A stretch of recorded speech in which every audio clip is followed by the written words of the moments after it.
I'm Nathan Whitehead, and I'm going to show you a demo of TeenyTinyServer.com. So here I am logged in on my server page, and with one click I can create a new server instance. So I just created a server instance with ID 786 ...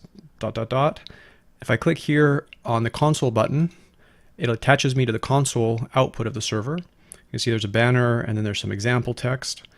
And from this command line I can play around, and in particular there are three examples. So if I do python serve.py, that'll start the example Python server. Then to access the server that's running, I have to connect to this address here. So the ID of the container .TeenyTinyServer.com, and there's a shortcut. If I click the world up here, it opens up a new tab to that server. So here I just connected to that server .TeenyTinyServer.com, and I see the hello world from Python. If I go back here, I can see that I got some requests for slash and favicon.ico. That's pretty cool. If I Control C, I just stopped my Python server.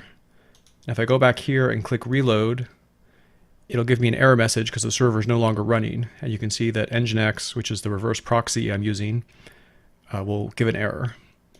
So let's try another server. Let's try the Node server. So if I do node serve.js, that'll start my Node example server. If I reload this home page, now you can see hello world from Node. And you can see here there's also the requests came in. And I press Control C to stop the Node server. And there's also a Go server.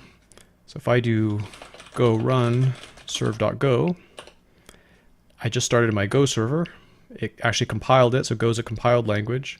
So it compiled and then started the server. You can say here, hello world from Go. So I like this because with just one click you can immediately start a new server instance. And if you need two servers, click again and you have two servers running, and you can immediately start playing around with server code without any hassle of getting set up. So it's pretty cool. So send me an email if you'd like to have an alpha test account and start playing around yourself.